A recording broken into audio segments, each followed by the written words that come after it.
እግዚአብሔር እንደ ሰው ቢሆን ኖሮ አስባችሁታል?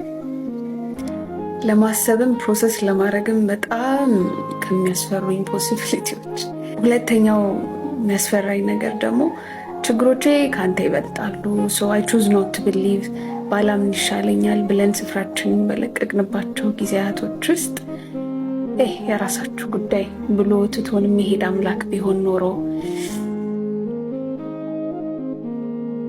ጭራሽ ማሰብ ነው ማለት ነው። ጓዳችንን እናውቀዋለን። እግዚአብሔር ሰው አጥቶ አይደለም።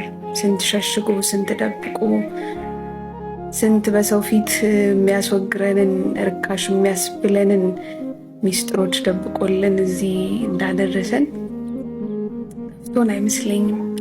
ሌላ ሰው የማይሰጠንን መመረጥ፣ ሌላ ሰው የማይሰጠንን መውደድ በነፃ ምንም በቃ ትንሽዬ እምነት ብቻ ትንሽዬ ጌታ ሆይ እንካ ልቤን ብቻ የሚፈልግ አምላክ እውነትም ከአይምሮ